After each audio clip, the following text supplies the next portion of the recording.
Okay, so we are ready. Good evening in Australia, good morning in Europe, good afternoon in Israel. And my name is David Levi-Faur, and we are in the series on theories of regulation and also on injustice and redress. And for both those topics, the lecture of today by Professor Miranda Forsyth, yep, is very relevant. So we are going to hear the lecture on how can harmful practices related to belief in witchcraft and sorcery be regulated. And I'd like to say thank you to Miranda for being available for us and willing to present her work, which was also published in a paper, but is also part of a project of multi-year projects that she is doing. Miranda is professor in the School of Regulation and Global Governance, RegNet, the famous RegNet at the Australian National University, Canberra. She's the author of a board that flies with two wings, custom and state justice system in Vanuatu. Also co-author of Weaving Intellectual Property Policy in Small Islands and Developing States. She works really on how people's diverse justice needs can be best met in the context of multiple legal normative orders. She works on issues that, for me at least, is not part of the things that I did or studied before, but she brings regulation studies in injustice together. And if you think about it and ask why and how you can connect to what she does, if you do economic regulation, for example, think about the fact that economic regulation is basically about fairness, justice, redistribution. They're all justice, right? So the distinction between this economic risk, environmental regulation, and so on shouldn't be separate from issues of justice, injustice, redress, etc. So thank you very much, Miranda, for being with us, and you are welcome to, to extend on what I said in the introduction, or just present your slides, work with your slides, and go on. Thank you again, Miranda, and the floor is yours. Thank you so much, David, for inviting me to talk with you. And yes, thank you, audience members as well. I think I might just proceed. I've tried to write my presentation in a way where I hope that the relevance of it is obvious to those from many different areas of interest in regulation. So if I can share my screen. Yeah, I'm sure this is the case. You're sharing the screen and we see it well, and you can go on. Okay, excellent. So I wanted to speak first of all to give you some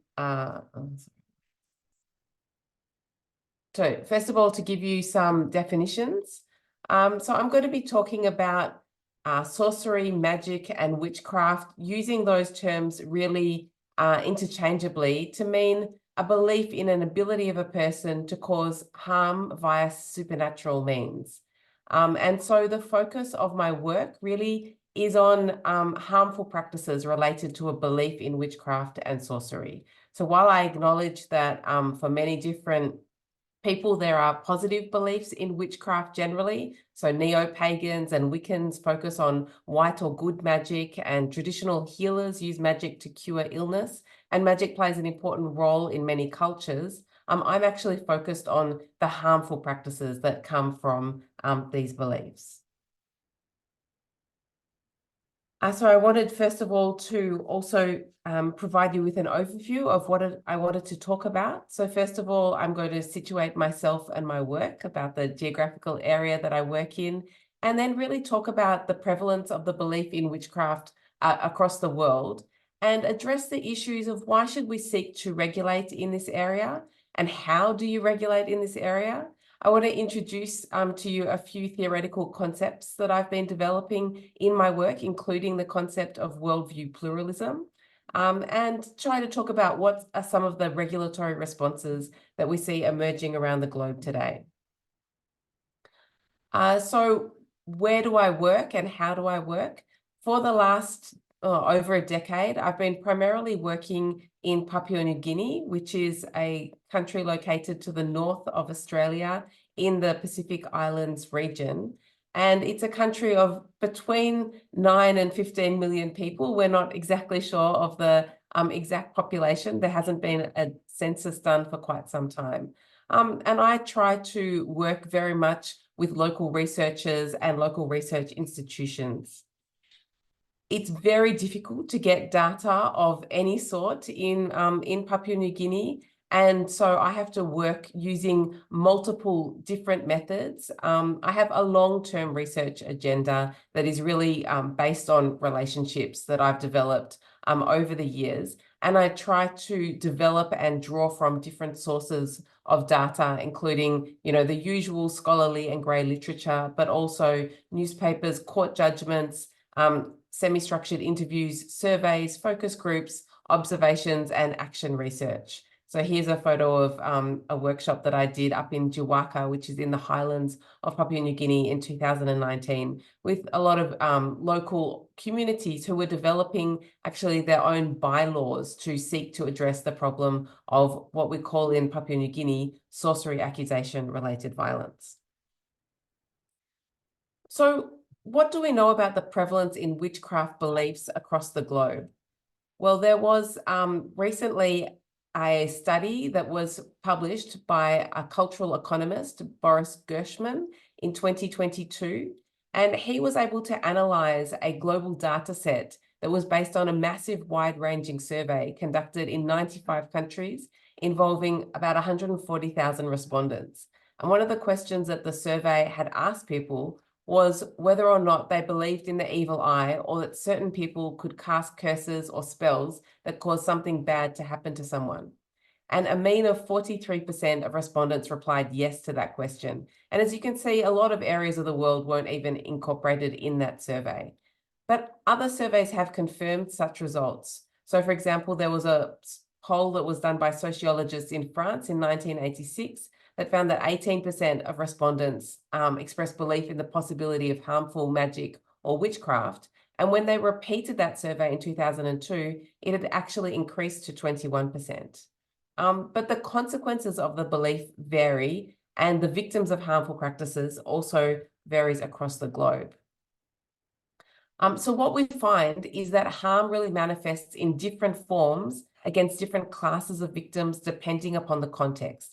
This means it's children in some places, old women in others, and young men in other places where, for example, there are histories of men using magic for warfare.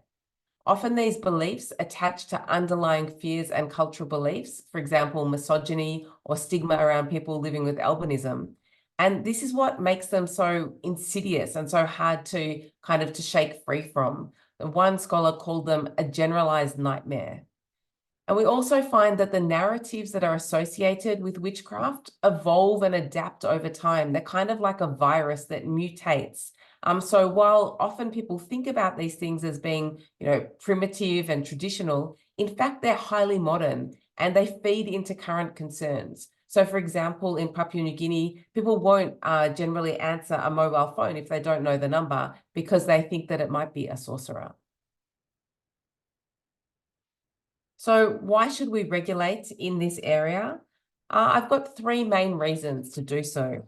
First of all, because as I said, it's linked to a huge range of harms. And this is really starting to be accepted and spoken about in the mainstream media rather than just being seen as a little bit of a fringe issue. So for example, in Scientific American in 2023, there was this claim that every year more than 1,000 people around the world, including men and children, are tortured, expelled from their homes, or killed after being charged with witchcraft or using magic, usually to cause harm. And they make the point that far from declining with modernization, as some 20th century scholars predicted, witch hunts are holding steady in some places and maybe happening more often in others. Together with some colleagues, we really tried to work out how many cases are occurring and in which parts of the world. And it's very, very difficult to get the answers to this because there are no official data sets in most countries. And so we just did a rough analysis of looking at media reports that were published from 2009 to 2019.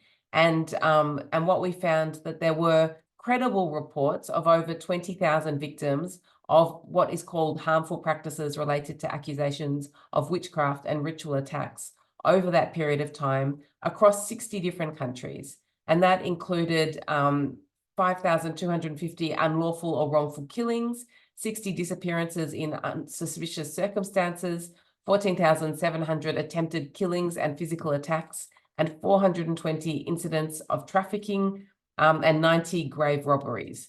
But we know that this is just the tip of the iceberg. So numbers are one thing, but how do these beliefs result in other forms of harm?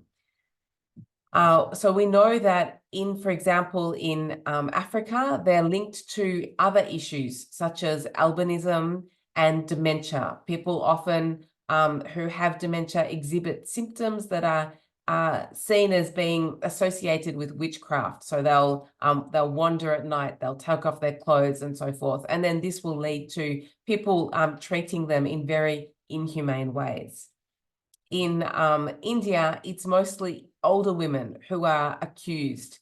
And, there's a statement here from the New York Times: even as India modernizes, witchcraft accusations are common, leading to the murders of over 2,000 people, mostly women, in the last 15 years.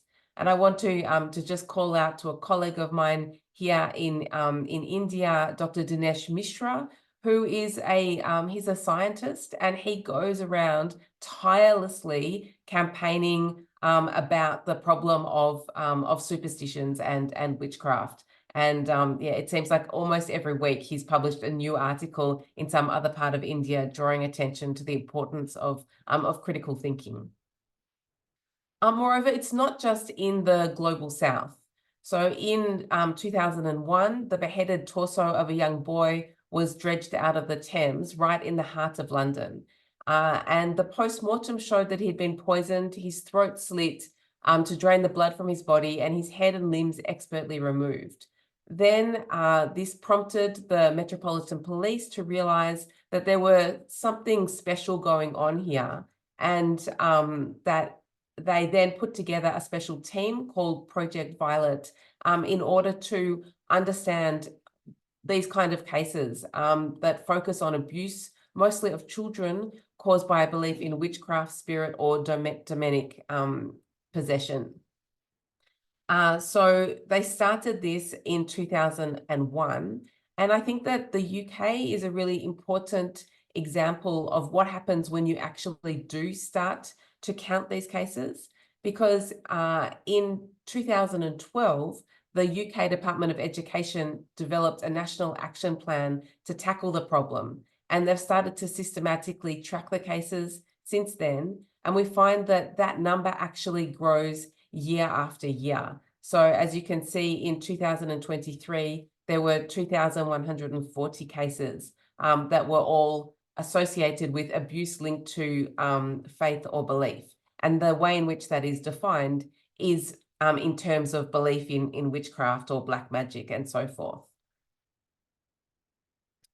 In Papua New Guinea as well, we've been trying to track case numbers, again, because these are often cases that are committed with the consent and even the support of the community. They're often very hidden. They're often not reported to the police.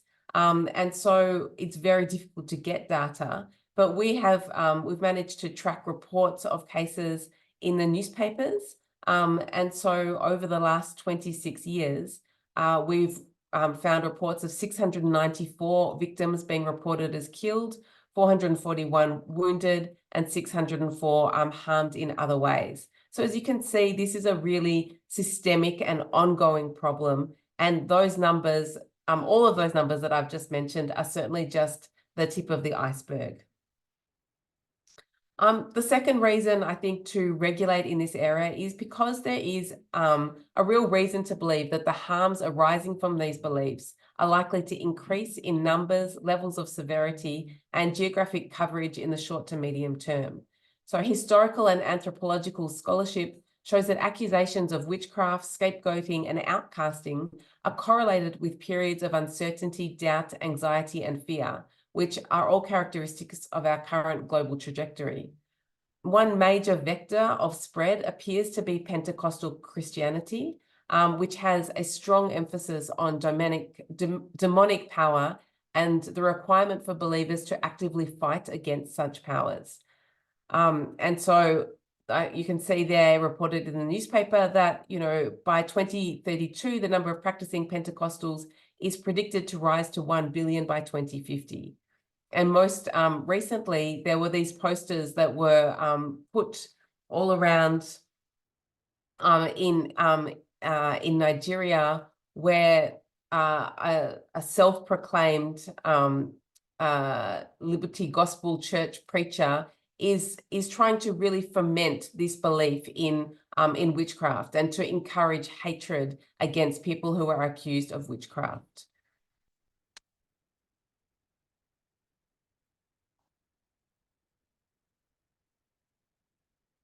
I think the third reason as well to try to regulate in this area is because the core philosophical and juridical questions raised by the criminalization and condemnation of acts surrounding beliefs in sorcery and witchcraft have got broad relevance to the wide range of demonization, scapegoating, and moral panics that we see occurring across the globe today.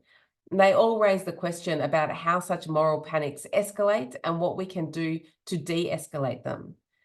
It also relates to questions about how to respond to rising threats posed by extremist vigilante groups and conspiracy thinkers, because all of those are really asking that common question from a legal perspective anyway. How does the law accommodate different understandings of reality and different understandings of causation amongst citizens? But to date, there has been very little attention paid to the issue, and it's been very difficult to get any really serious conversation about the issue occurring. Together with some of my colleagues, we've been pondering as to why this is the case. And Leo Igwe, who is a fantastic advocate, he has this, I think, a very convincing argument that there's been a real hesitation on behalf of anthropologists to focus on the harmful side of beliefs in witchcraft and magic for a whole host of reasons, primarily related to not wanting to be seen as exoticizing or primatizing their subject matter. But, the consequences of this, as he points out, is that, we're not recognizing these patterns of abuse and therefore not getting on the front foot to try to regulate and to address it. And it allows this culture of impunity, which we're seeing in many places across the world. So how do you regulate in this area? I think the main answer is that it's really tricky, right? So this quote that I've put here by Siegel, who's an anthropologist, highlights the vast differences in perspective between a worldview in which magic is real and one in which magic is superstitious nonsense. For one, it means that there's absolute, a real threat and something needs to be done. Whereas for others, it's almost laughable. I think it helps to use what I call a framing of worldview pluralism.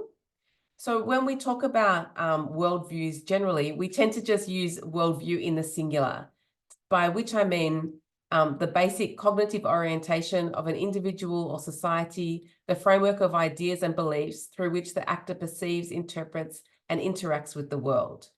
So for example, do we think that a death was caused by a disease or by a witch? The causal explanations that we have come through our worldview. And we've got a whole lot of concepts such as cognitive dissonance, which really suggests that humans have a great deal of difficulty in having multiple worldviews at one time. But all of the research that I've done in Papua New Guinea really suggested that actually there was quite a lot of fluidity between different worldviews, that many people held multiple worldviews at the same time and were quite, I found that they were quite happy to move between them at different times. So for example, people would be confronted with somebody who is unwell, and so they would take them to the doctor first of all. But if the doctor wasn't able to help them, then they might take them to a diviner or a glass man. If that didn't work, they might take them to a church for the pastor to pray over them. So there was this flexibility in moving between different worldviews that led me and my colleague, Professor Gibbs, to coin this notion of worldview pluralism. And I think that taking this idea of worldview pluralism really helps us in three ways to understand a regulatory, or to frame a regulatory response. So first of all, it really shows that what we need to do is to focus on the harm that is caused by individuals and groups using these ideas, not the actual beliefs themselves. And this really helps in order to draw a distinction between regulating against beliefs in witchcraft, and which, obviously has got problems from a human rights perspective, and regulating to address harmful practices. So for example, there's been quite a lot of public upset when different nations have tried to introduce laws, such as laws that are called anti-superstition laws. And so that has resulted in quite a lot of division. But and for that very reason, the UN, when it passed a resolution that I'll talk about in a minute, in 2021, it used the term harmful practices as part of its terminology to try to identify what it's designed to oppose. And it's the same thing in Papua New Guinea. There is the discussion of sorcery accusation-related violence, trying to be very, very clear in the terminology that it is the accusations rather than any beliefs in sorcery that are being regulated. The way in which it's also being framed amongst the activists that I work with in Papua New Guinea is that you can believe in whatever you like, but you don't have the right to harm others as a result of your beliefs. The second point is that there is a fine line between due acknowledgement of the need to accommodate cultural values and the dangers of allowing cultural relativism to justify non-intervention. And so we find that conceptually, rather than assuming any fixed or static cultural underpinning of practices and beliefs associated with sorcery or witchcraft, we should treat the stability of the beliefs over time as a question to be subject to empirical inquiry.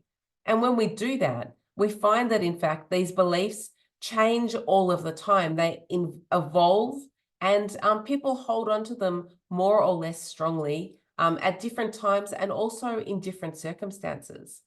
So we found that really we can almost plot on this axis when people are certain about things, but people are often very uncertain as well.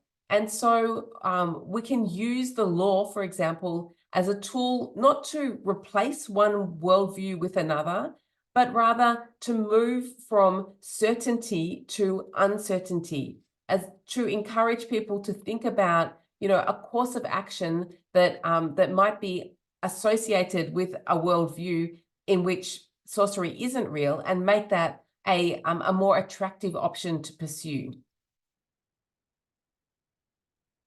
And the third point is, as already noted, beliefs in sorcery exert considerable influence over many of the populations around the world. And so if we regulate in a way that ignores those concerns and anxieties, then it's likely that legislation will either backfire or it won't have any impact at all, particularly in places where the rule of law is not particularly strong. So to be effective, any legislation or new policy really has to develop a comprehensive package to address these anxieties. And because often claims of witchcraft or sorcery arise in relation to sickness or death, really finding ways to help people to move through those really difficult periods, to help them move through trauma, is a really important complement to introducing any kind of legislation to address this problem.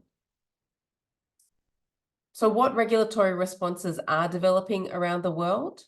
As I mentioned previously, a resolution was passed in 2021, and that was the first time that there was a specific resolution that was directed towards the problem of what is called harmful practices related to accusations of witchcraft and ritual attack. And it urges all states to take necessary measures to eliminate these harmful practices.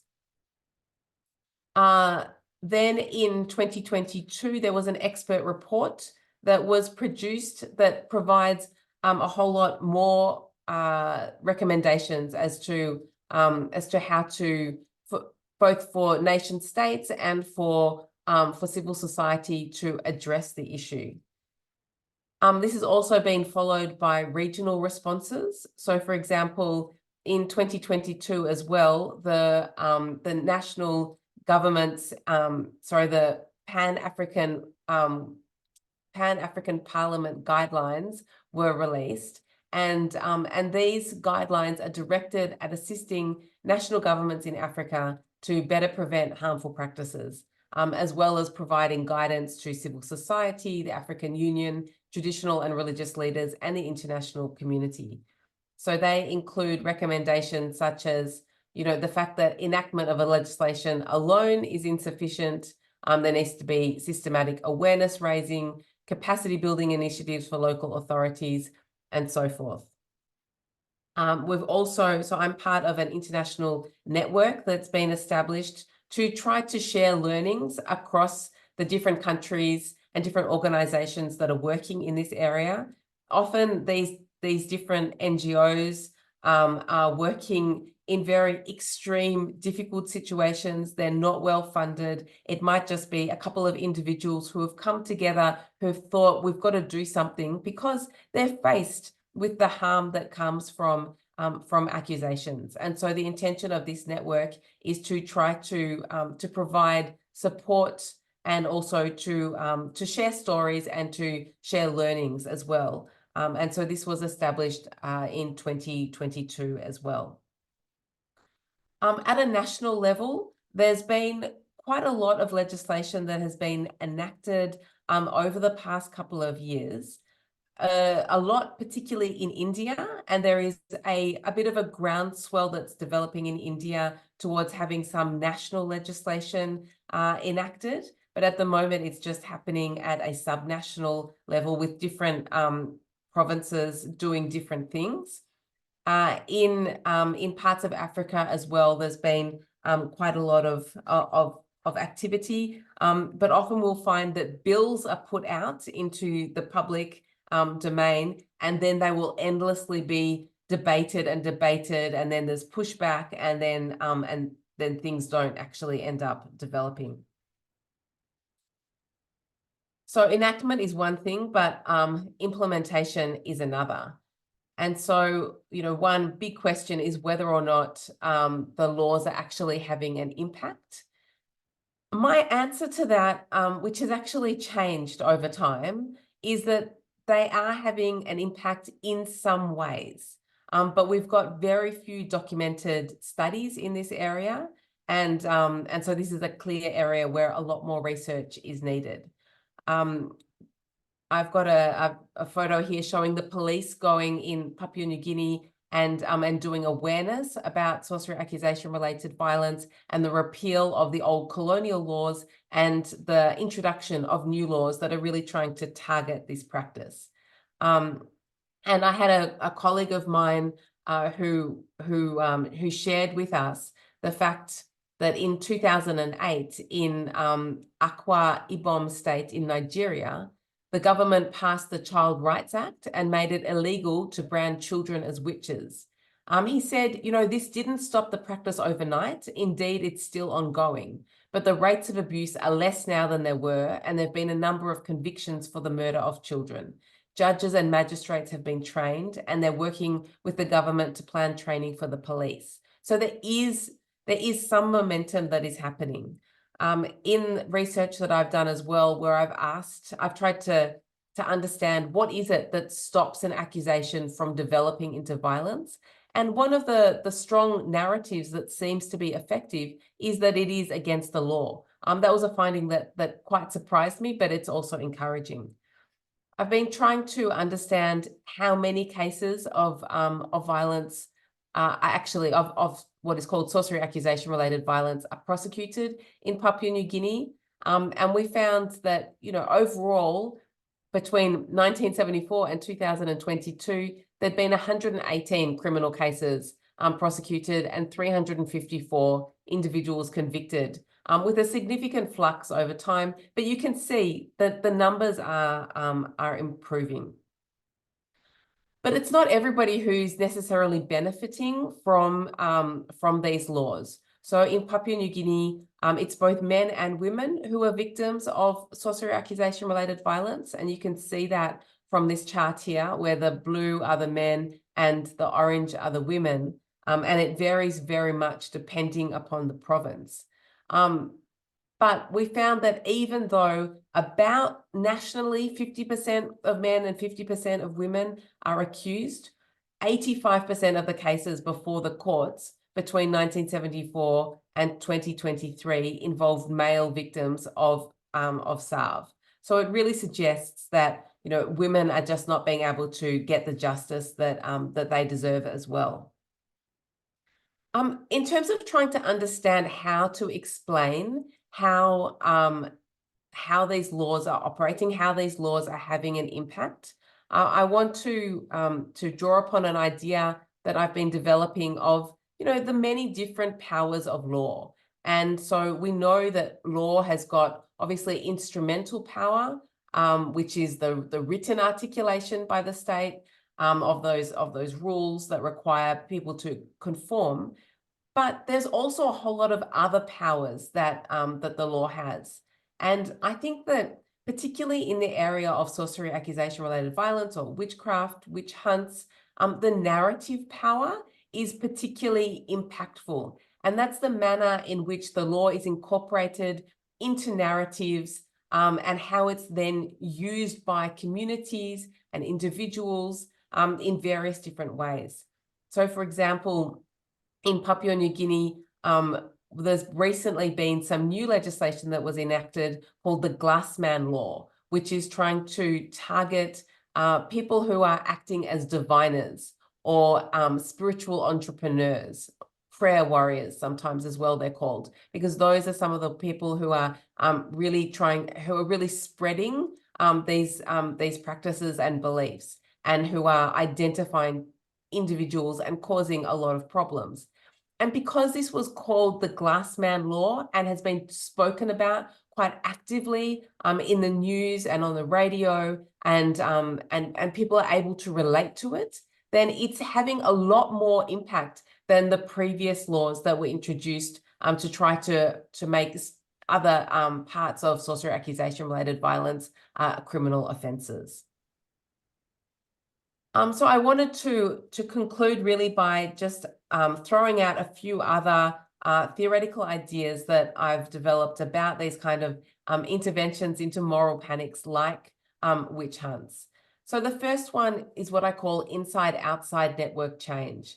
And that's the idea that there is no point in having outsiders coming into communities and trying to bring about social change. It's really necessary to work with those change agents who are inside communities.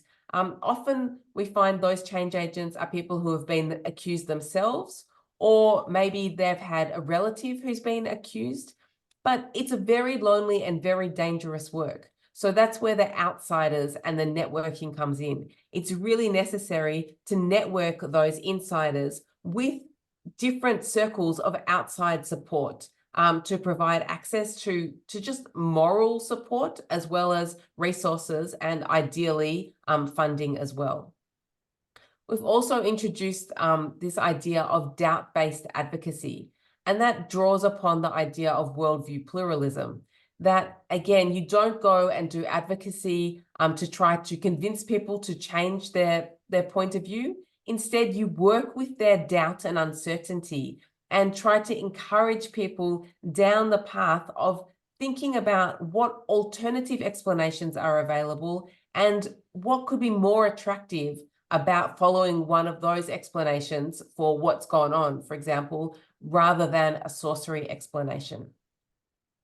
Another one is about thinking about really needing to put a lot more effort into early prevention instead of waiting until things really get out of control. So I've drawn a map there that it really shows the typical progression of a case of SARV, where you'll start off with a kind of, discussions within the community and suspicion, and people aren't sure what's happening. Often then there'll be some kind of a trigger event, and people will make accusations, and then the violence will start to grow. Often it's only at points 3 and 4 on that graph that the state will get involved and try to come in and do something to stop the violence. But by that time, particularly in places like Papua New Guinea, the police are often outgunned and outmanned. There is really very little that they can do other than just wait for the violence to finally end itself. So the lesson really is that we need to do a lot more work early on when there is an opportunity to intervene. And my research has also shown that, in 2/3 of cases that I studied, it was possible for people to intervene and to stop accusations from leading to violence. And then the final point that I want to make is the importance of trying to catch or to target the contagion entrepreneurs. And those are people, as I mentioned before, like the glass man, the diviners in Papua New Guinea. And we find these kinds of figures in many different countries around the world. They're often getting a financial benefit from people coming to them and asking them to identify who the sorcerer or who the witch is. And we're also finding that with the rise of Pentecostal Christianity, people who are putting themselves out as prayer warriors are often performing pretty similar roles in terms of identifying individuals, offering to conduct exorcisms, for example, and those really leading to quite a lot of violence and sometimes even death. So I'm going to leave it there now and open up to any questions and comments. Thank you so much, Miranda. Let me add my photo here and ask for intervention and comments. This is also opportunity to say thank you to John Braithwaite, who advocated your presentation and brought it to my attention, not once, not even more in the last few years. And I'm happy that we finally connect. So thank you, John, as well. Questions, remarks before anyone? I would say it was a wonderful presentation and a new and insightful issue for me. It's not only the Middle Age, it's witchcraft beliefs and harmful beliefs around witchcrafts are still exist today.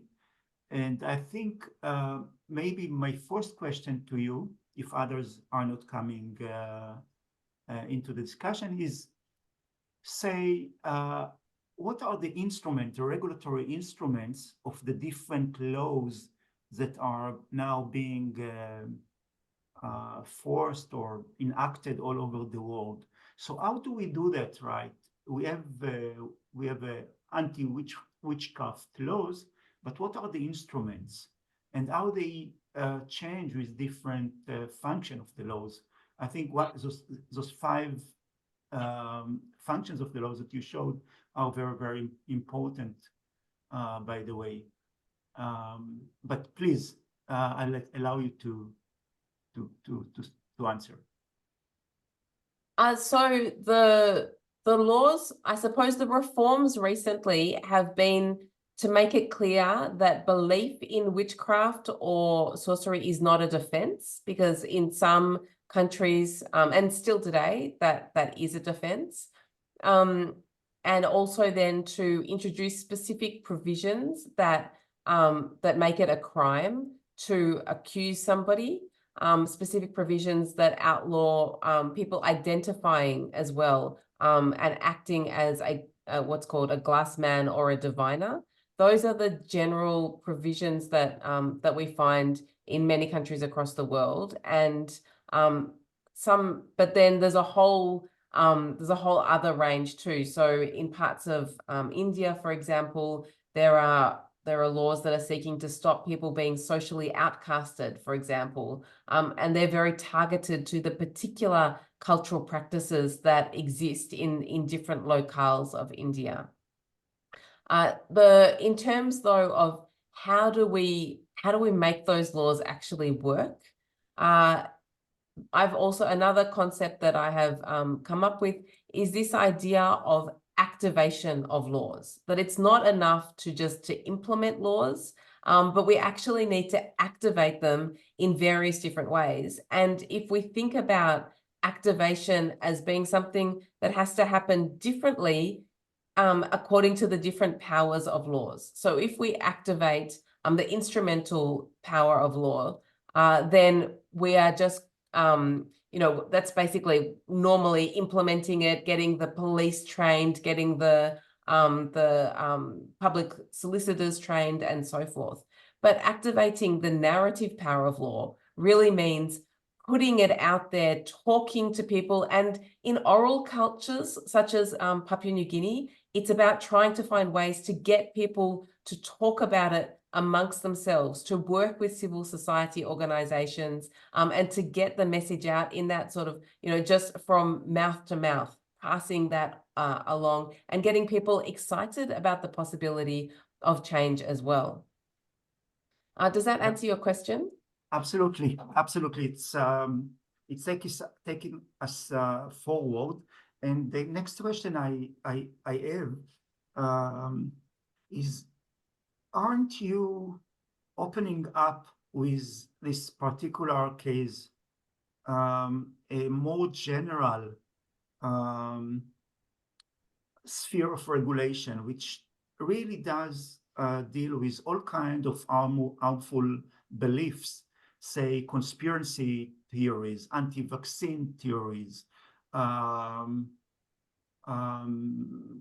the belief, for example, and I will be here a bit political, the belief that if you are a Muslim and you fight against the infidel, you will and you die, you will have 7 virgins in heaven to serve your pleasures.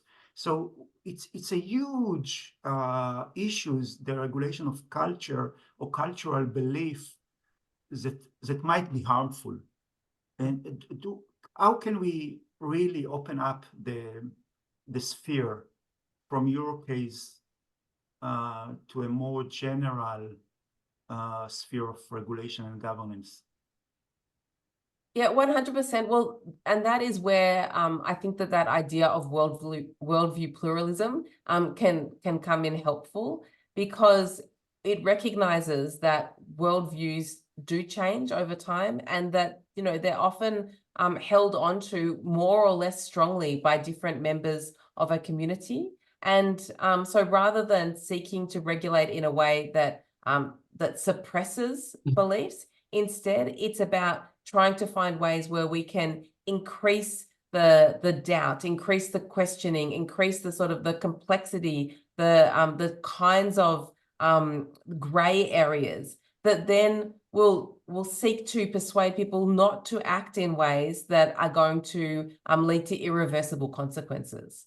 So I think that the example of sorcery accusations is actually a really helpful one for us to think through some of those really big issues that are arising all over the world. When I first started studying this topic in 2013, I thought really it wasn't of relevance to sort of to the world that I was living my everyday life in Australia. And yet the more things have developed over the past decade, the more relevance I can see to this kind of, you know, the way in which we, our societies are engaging in outcasting and demonization of individuals in very, very similar ways to the ways in which, you know, many of the Papua New Guineans were accusing members of their community as being witches. And so we can really learn from the ways in which those communities and those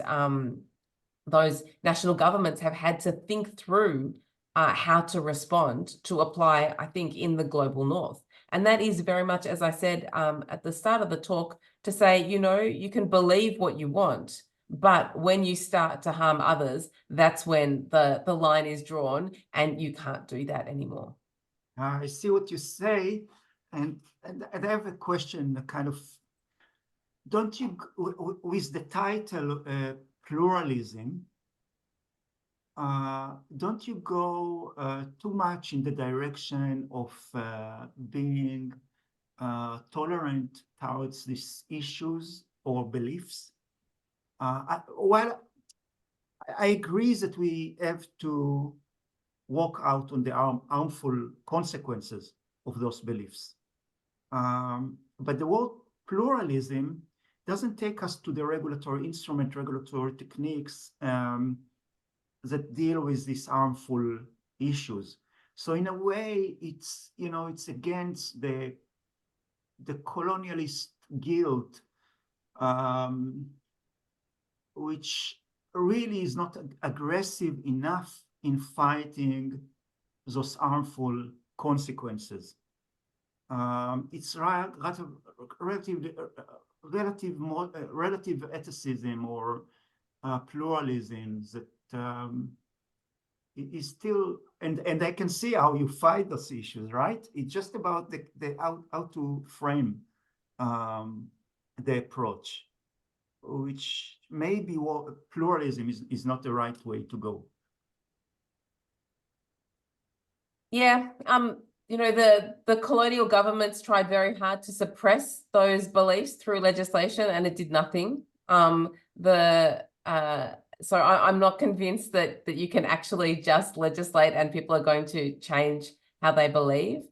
So that's why I think working with people's belief systems, but working with the fluidity and the doubts that surrounds them is actually the way to go. And that's certainly been what we've found in the research that we've done as well. But certainly that perspective doesn't appeal to everyone. And there's a lot of organizations in India and in Africa that are, you know, really promoting critical thinking and anti-superstition and, you know, and I think that is a super important thing to be doing in addition to legislating in the area. Yeah. Excellent. Thank you so much. And we have two questions, one from Marcus, and I see one from Gilad. Gilad wrote it in the text, but let's Marcus. And John had a comment too, I think. John as well. Excellent. So let's start with Marcus and then go to Gilad and John, please. Thank you, David. Thanks, Miranda. That was fascinating. I knew from the title it was going to be, but it fully fulfilled my expectations. The issue of colonial suppression of these kind of beliefs, which was done, I think, to a large extent by the religious practitioners of colonialism, or at least the missionaries who were sent out. I think that's kind of important. I'm not quite sure how it impacts what's happening today, but I'm sure in Papua New Guinea there is kind of a colonial background to the whole subject. But really what I wanted to say to you was that your concepts of dealing with moral panics, I think are extremely valuable in almost everything that's going on today. I mean, in the panics which are created on social media, the panics which are created by politicians, really, and doing this from inside out and trying to address the instigators rather than the general belief system, I think is actually very, very, very, very appropriate, and could certainly be a way of dealing with the problems that are created by social media influencers. Getting it early in the process. All of these ideas are absolutely brilliant. I really think they could come in. But I wonder also to what extent, other than the issue of colonialism, do you find in a country like India, which has the caste system, is there a prevalence of, also has a problem, a religious problem of Hindus against Muslims? Is there a prevalence of these kind of beliefs in these societies which encourage the continuation of this idea of the caste society in India? And does that occur anywhere else?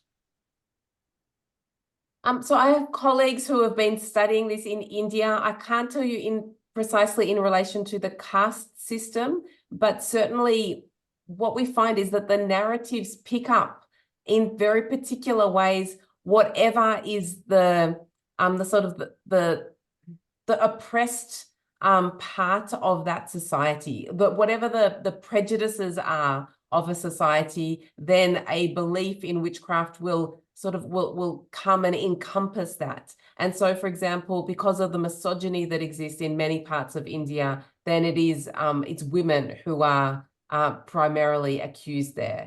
And that's the same thing that you could argue it accounts for why there are so many cases of women who are accused in the highlands of Papua New Guinea as well. But I'm sorry, in relation to whether or not the caste system plays into it, I'm not sure, but my guess is that it would. Thank you. It's kind of like you take any form of prejudice and oppression, and then, you can just add in witchcraft beliefs and it will make everything 10 times worse. Thank you. John, please. You're muted, so unmute yourself. These interventions have been good. Hindu fundamentalism is on the rise in India, Buddhist fundamentalism on the rise in Sri Lanka, Myanmar, Islamic fundamentalism on the rise in places like Iran. The Christian fundamentalism one, not just Pentecostalism, is more general, as the previous speakers have mentioned, than just a problem of witchcraft, sorcery accusations, in that, you've got homophobia, attacks on gender diverse peoples, anti-communism, Islamophobia, lots of stigmatizations. And the problem is that modernity is a kind of a stigmatization machine. When Stan Cohen, during his time as a denizen of Hebrew University, wrote Folk Devils and Moral Panics, he was focusing on the way local stigmatizations get picked up in mass media. And today the literature is about how social media picks it up, exaggerates it, but more than that, how it becomes a tool of politics. So anti-vaxxer campaigns are central to Russian cyber campaigns to create division in Western societies. So political amplification is always there, which is a theme in Stan's work as well. I don't think in your data there's such a big story about social media amplification, but I see a kind of an optimistic side in that a lot of these persecutions of people are so local in their essence, whether they're witchcraft or picking on stigmatizing transgender children in schools at the behest of, for example, fundamentalist Christians. And my wonder, you know, and the literature is also about, well, how are we going to regulate social media and mass media to dampen some of this propensity for modernity to be a stigmatization machine? Well, we've got to, you know, throw people off. We've got to keep Elon Musk under control, etc., etc. These are the debates that we focus on. But your data leads us to more emphasis on the local track and local intervention because of the very local character of the data as you see it. But it seems to me this is a general thing. And I wonder if, just as we can generalize the concept of violence interrupters as a kind of intervention that, you know, with gangs on the street perpetrating intergang violence, or the kind of violence that leads to war or builds on ethnic hatred to create a civil war, that, you know, you have violence interrupters for many of these different kinds of problems. And then my second question is generalizing up the violence interrupter intervention at the local level. You also need to you know, your early prevention point is to say, for me, that violence interrupters need the whole idea of violence interrupters as locally knowledgeable people who have street cred in a particular local place, be it a village or a high school, that because they speak in the language of that high school or that village, that violence interrupters need to become stigma interrupters before the violence starts. And this applies to all of those phenomena.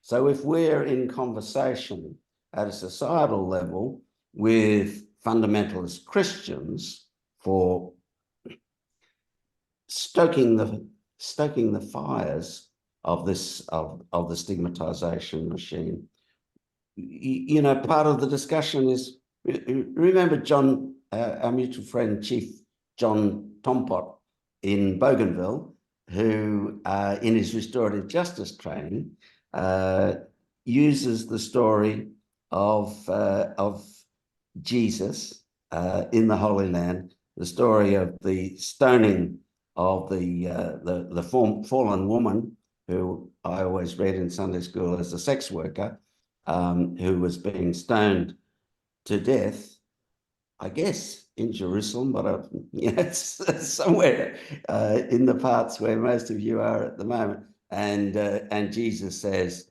let he who is without guilt cast the first stone.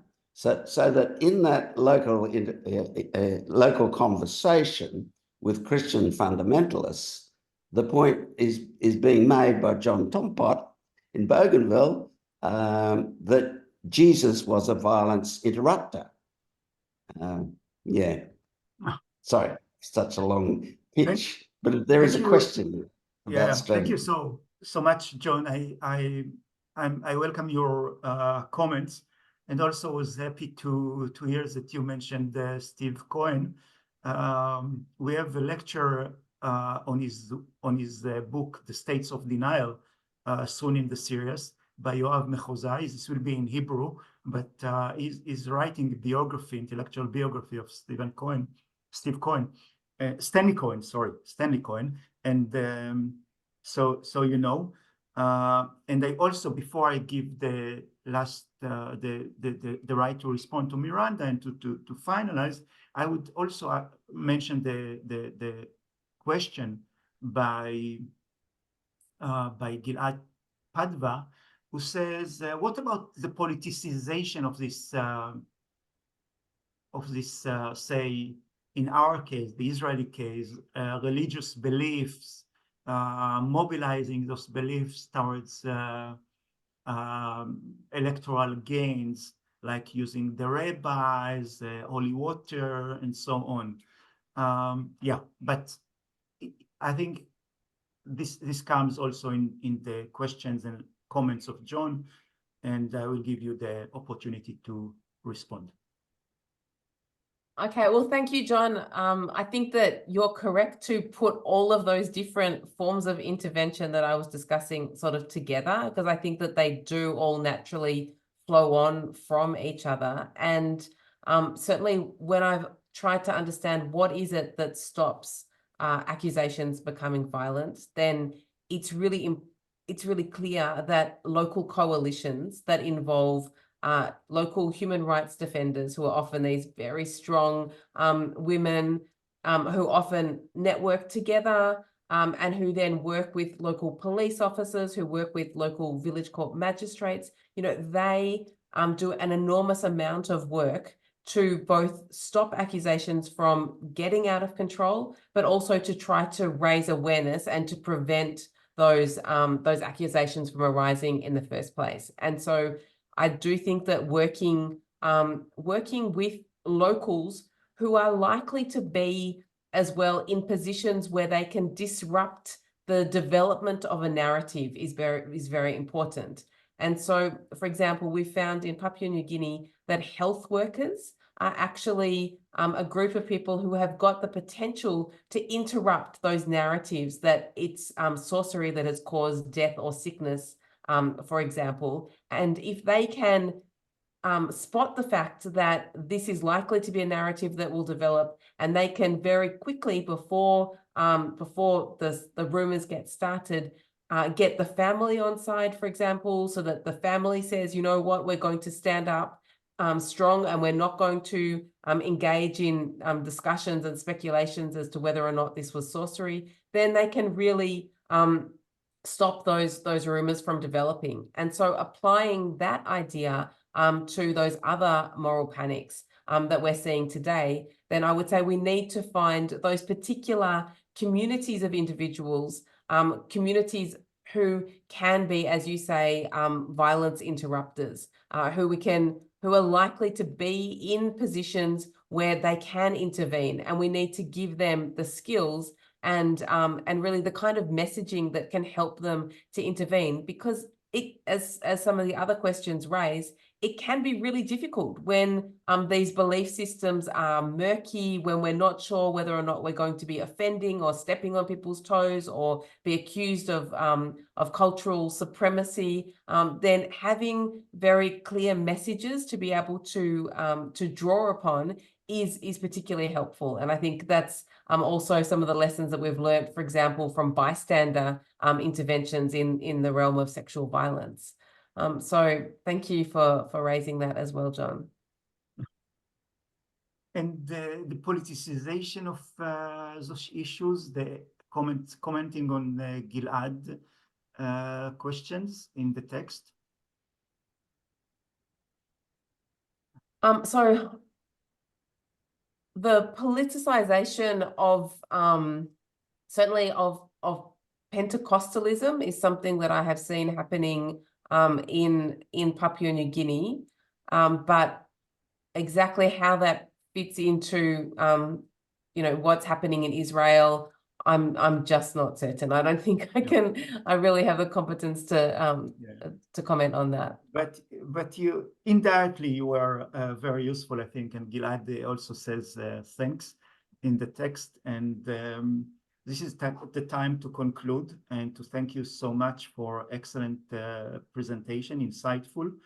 What you are doing is very, very important, you personally and also Regnet. So well done, and was great to have you here with us. Thank you so much for inviting me. Thank you. Good evening. Good evening. Good night.